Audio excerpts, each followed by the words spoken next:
Now, let's begin with our commitment to addressing this matter of open defecation. If you look at what UNICEF has said, it says that one of the major drivers of this is the matter of poverty and access to hygienic facilities, which are some of the responsibilities of government. So does this speak to government's effort not being enough at addressing this matter? Well, we cannot say government effort is not being enough. But we can say that is the government following the roadmap that they set by themselves in 2016. There was a roadmap for attaining ODF, open defecation status, free open defecation status by 2025. And the roadmap says for 2 years, between 2016 and 2018, they want to move 4.3 million Nigeria out of the open defecation status.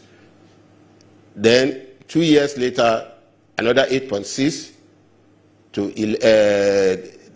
add to 23.1 by 2023. Then they will now add another 11.3 million people to take us off the status. Don't forget, as of 2019, 2018, Nigeria was right in the bottom after India. Now we are number 2 to India in the bottom line of being open defecation free. With the Gawa state government, the Gawa state is the only state as at last year, 17th of October, being declared free of open defecation. And if you look at the statistics of the affected region, northwest, northwest and southwest and north central has the highest number. Yes, highest number of about 59%. Then northwest about 10.something%. Then we have the northeast. So with the event of cholera outbreak in northeast now, I'm not seeing Nigeria coming out of the wood by next year, which is the target. So for now, and look at the socioeconomic impact on people now, and in terms of economic status of Nigerians for now, for them to be able to now say they want to be able to afford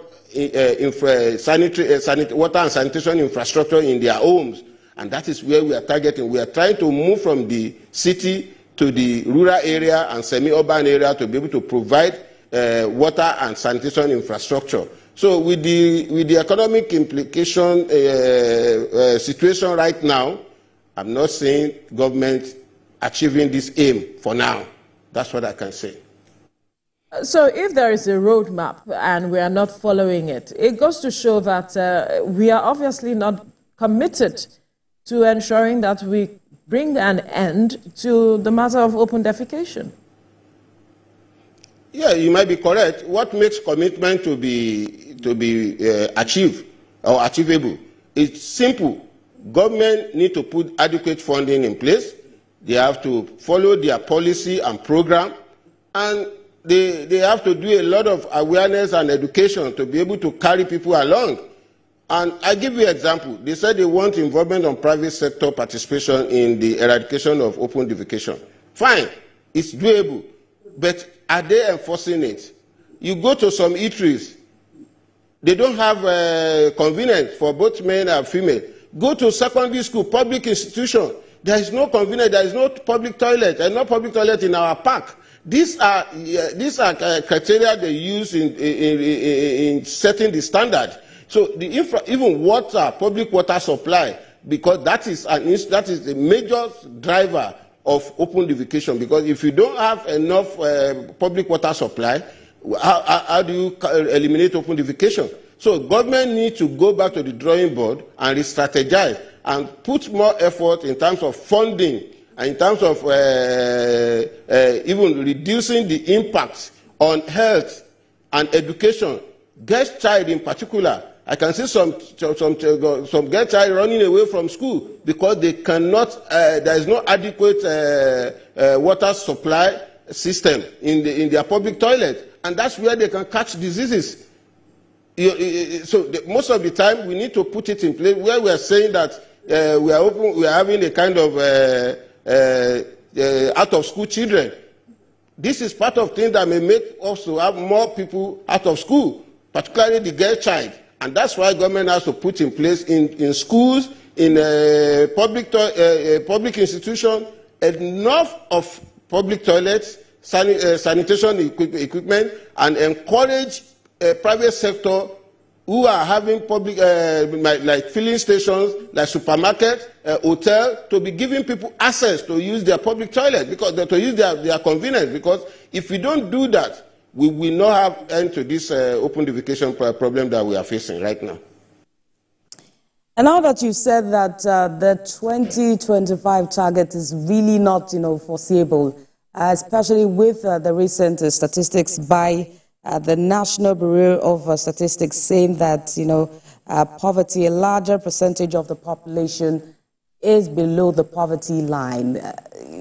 What should be done at this time, especially when you look at the fact that we still have a lot of, economic challenges still facing us at this time, and some cultural issues, some cultural underlying issues that lead to some persons not really wanting to use the toilet?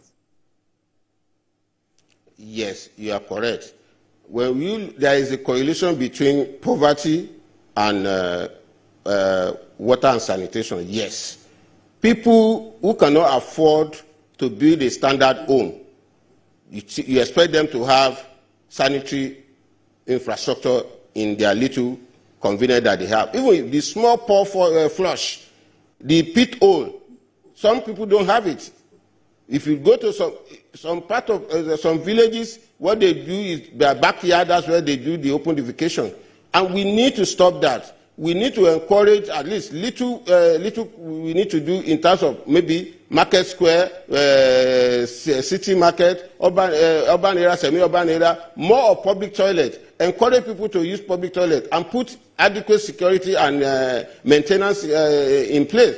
One, if look at this economic situation in Nigeria now, people are clamoring that we don't have enough money to feed to do this, and we want them to put in place infrastructure, sanitary infrastructure for them to be able to have the best convenience for themselves.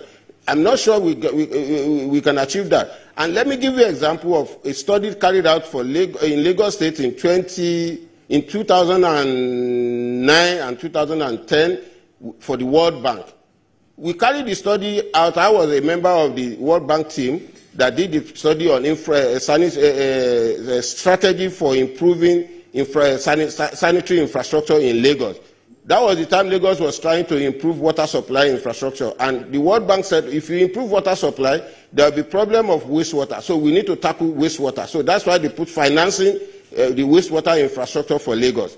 Now, we went to one of the public hospitals, Lagos State University Teaching Hospital, and we were surprised with the response of the CMD then that said the advent of sachet water that was available to people who are able to afford to buy pure water, that has led to reduction in the communicable diseases from waterborne diseases, because they now have access to water to drink, which has gone through a little bit of purification.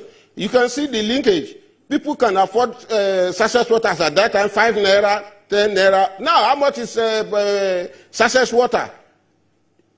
Considering even the fact that Lagos State is now banning the single-use plastic, and that's what we use in packaging sachet water. You can see the correlation between the two, between poverty and the open defecation. So if we don't have access to water, I'm not sure we can attain this as we are promising against next year for us to be open defecation free. So we need to look at it very well. We need to improve the economic status of people. And don't forget again, the health implication.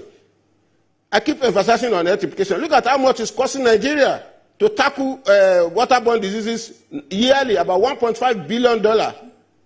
So where do we go from that? So we just need to put in place the adequate infrastructure, the right funding, enlightenment and the government, both at state level, local government level, and at federal level, have to synergize, they have to cooperate